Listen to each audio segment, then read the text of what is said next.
আমাদের আহারের জন্য যে দানা হয় তার একটি দানা তৈরি করতে 70 জন ফেরেশতা কাজ করে, কিন্তু এই দানা আমরা হর হামেশা নষ্ট করি। এমন কিছু আত্মীয় আছে যাদের দ্বারা কোনো উপকার হয় না, কারণ স্বার্থ আর অর্থ না থাকলে কেউ কখনো ঘুরেও তাকায় না।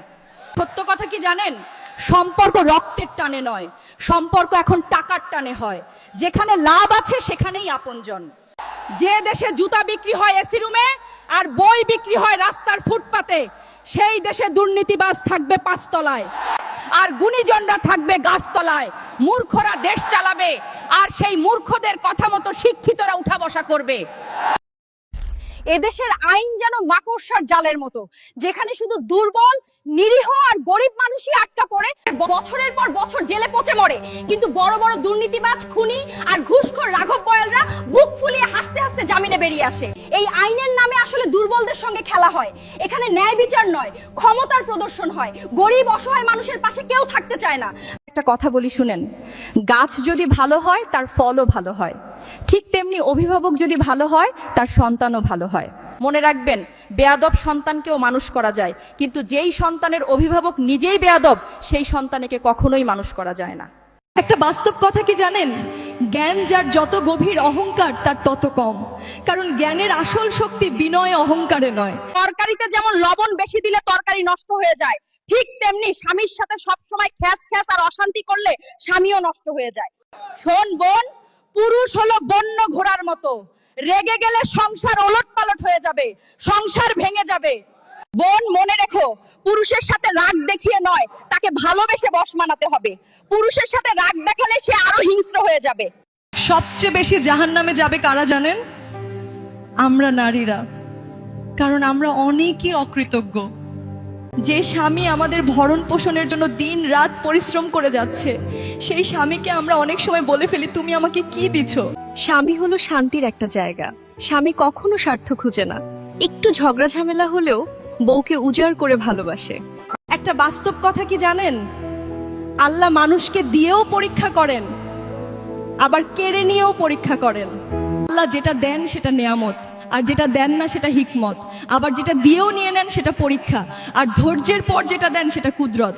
দেশের প্রতিটি মা বাবাকে বলি শুনেন, আপনারা আপনাদের সন্তানদেরকে ছোট থেকেই অভাব আর বাস্তবতা শিখান।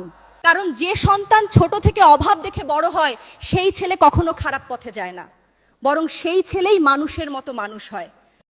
আচ্ছা দাদু, আমায় বলো, অতীত নাকি বর্তমান ভালো? ভালো ছিল অতীতকাল, ছিল না দুর্নীতি ও ভেজাল। দাদু, তুমি কি যে বলো! আমি বলি বর্তমানই ভালো। বর্তমানে আছে মেট্রো রেল, উন্নয়নে অতীত ফেল।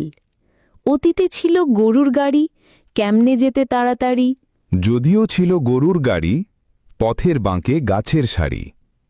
ছিল মাঠে সবুজ ধান, আজ সেখানে উঠল দালান। উন্নয়নের সুরে সুরে পাখিরাও যে গেল দূরে। শুধু উন্নয়ন চাই না ভাই, শহর জুড়ে প্রকৃতিটাও চাই। শোনো ওগো দাদু আমার, তোমার শৈশব ছিল না মজার? ছিল না মোবাইল টিভি, দেখতে পারতে না কার্টুন মুভি, ছিল না ফেসবুক ও মেসেঞ্জার, কেমনে কাটত সময় তোমার? যদিও ছিল না টিভি ফোন, তবুও শৈশব ছিল দারুণ। বায়োস্কোপ আর থিয়েটার বিনোদন ছিল আগেকার। আমার যখন ছেলেবেলা, খেলতাম আমরা ধুলি খেলা, ফুটবল, মার্বেল, ডাঙ্গুলি, সেই সব কথা কেমনে ভুলি। ছিল না ফেসবুক মেসেঞ্জার, তবুও ছিল সময়টা মজার। সবাই বসে একসাথে আড্ডা হতো চাঁদনি রাতে, রূপকথার গল্প শুনে ঘুমিয়ে যেতাম আপন মনে। আচ্ছা দাদু, বলো আজ, আগে খেতে পান্তা পেঁয়াজ? ছিল না ফাস্ট ফুড খাবার, পানিও ছিল না ফিল্টার। ছিল না ফ্রিজ, ছিল না এসি, খাবার যেত হয়ে বাসি। তবুও তুমি কেমনে বলো অতীতটাই ছিল ভালো? যদিও পান্তায় কাটত দিন, ছিল না তো ফরমালিন। মাটির চুলায় লাকড়ির আগুন, রান্না স্বাদে হতো দ্বিগুণ। মায়ের হাতে পিঠে পুলি, সেই সব খাবার কেমনে ভুলি। বাঁশের তৈরি মাটির ঘরে, দক্ষিণা বাতাস থাকত ঘিরে। মাটির পাত্রে কুয়োর জল, সারাক্ষণ থাকত শীতল। পান করিতাম মন ভরে, ছিল না দরকার ফ্রিজ ওরে। তুমি দাদু যাহাই বলো, অতীতে মানুষ গরিব ছিল, পড়াশোনায় পিছিয়ে গেল, জীবনমান ছিল না ভালো। হয়তো মানুষ গরিব ছিল, তবুও জীবন ছিল ভালো। চেয়েছে কম, পেয়েছে সুখ, মনের ভেতর ছিল না অসুখ। ডিগ্রি নেওয়া মানুষ আজ শত, কিন্তু আচরণে পশুর মতো। আগে ছিল গুরুজনের প্রতি ভালোবাসা, সম্মান, ভক্তি অতি।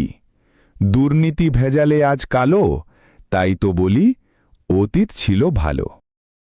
যে ব্যক্তি ফজরের নামাজ ছেড়ে দেয় তার মুখের জ্যোতি কমে যায়। যে ব্যক্তি জোহরের নামাজ ছেড়ে দেয় তার রোজগার থেকে বরকত কমে যায়। যে ব্যক্তি আসরের নামাজ ছেড়ে দেয় তার শরীরের শক্তি কমে যায়।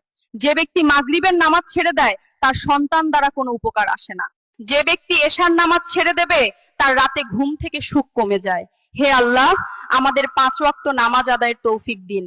দুঃখ প্রকাশ করতেও একটা বিশ্বস্ত বন্ধু লাগে। সব কষ্ট তো আর সবার কাছে বলা যায় না, কারো কাছে বললে বোঝা মনে হয়, আবার কারো কাছে বললে গোপন কথাই ফাঁস হয়ে যায়। বন্ধু যদি সত্যিকারের হয় তবে সে কষ্টকে ভাগ করে নেয় নিজের মতো করে। আনন্দ যেমন ভাগ করলে বাড়ে, দুঃখও ভাগ করলে কমে যায়। কিন্তু এই যুগে এই সত্যিকারের বন্ধু পাওয়া বড়ই দুষ্কর। তাই অনেকেই বুক ভরা কষ্ট নিয়েই একা লড়ে যায়। হয়তো কারো চোখে জল দেখা যায় না, কিন্তু হৃদয়ের ভেতরে জমে থাকে অজস্র না বলা কথা। আপনি আমার কেমন বন্ধু যে একটু শেয়ার করতে আপনার কষ্ট হচ্ছে? আপনি যদি আমাকে সত্যিকারের বন্ধু মনে করে থাকেন তাহলে আমি বিশ্বাস করি আপনি শেয়ার করবেন।